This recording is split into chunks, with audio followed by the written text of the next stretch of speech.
The topic for today na yun, sa gabi, it's about the riba. Riba is one of the isang palaking kasalanan. Ano yung sabihin ng riba na bibig ng utang sa isang tao na pera tapos kung balik yung pera, dagdag. Yan, riba or patong sa pera or usury or interest in English. So ito yung isang pinakamalaki ng kasalanan ng patong sa pera. Utang mo sa isang tao tapos dagdag mo yung pera. Yan, isang klase ng riba. And it's a very big sin, malaking kasalanan. But there are lots of people, kahit na mga Muslim na mga scholar na misguided na mga ibang Muslim, na sabi nila kung bibigyan ng isang bagay sa utang, dagdag na lang yung presyo. Bawal yun.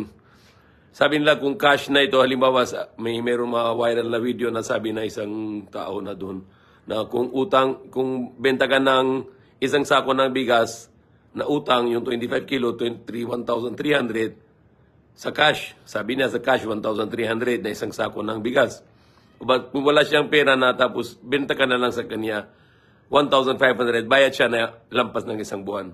Haram yun. It's bawal. Bawal dahil ng financing. Okay? So, hindi pwede na ibang presyo sa cash, hindi pwede ibang presyo sa credit. Parehos dapat presyo. Halimbawa na yung na-viral na yun, nakita ko doon tapos mag-comment ako doon na bawal ito sa Islam. Hindi allowed sa Islam na sabi na isang tao doon, kung benta ng bigas na isang sako na 25 kilo, 1,300. Tapos yung tao walang pera, bayad siya na isang buwan or 15 days, presyo na lang 1,500. Ito malaking kasalanan sa Quran. Kahit sa Biblia, malaking kasalanan. Ito tinatawag sa Quran, riba. Okay, sa English, usury or interest, patong sa pera. Okay, yung pinakamalapit sa Tagalog. So, hindi pwede na sabihin na kung bibili ka ng isang appliance na TV, tapos kung cash price is 20,000, tapos kung bayad mo sa kanya sa utang, 3 months to pay, maging 30,000, bawal yan sa Islam. Malaking kasalanan. Hindi pwede na dagdag sa utang. The cash price and credit price should be same. Parehos yung presyo ng cash at credit.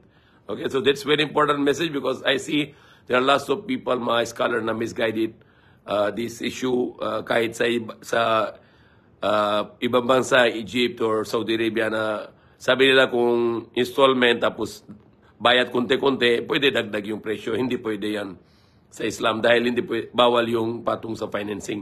Kung financing ka, tapos sabihin mo, ito na cellphone na bayad ka na lang 3 buwan. Kung cash ka na yun bayad, 10,000. Kung bayad ka na 3 buwan, 13,000 or 12,000. Bawal yan, isang pinakamalaking kasalanan ng patong sa pera. Yung ganun din, kung financing sa bagay, ganun din, bawal din sa binawal ng Diyos, Allah subhanahu wa ta'ala. May Allah guide us and save us from this heinous crime. Amin. Alhamdulillah. Bilalamin. Ganun din yung mga pawn shop na lagay mo yung bagay tapos binigay sila pera tapos dagdag, bawal din.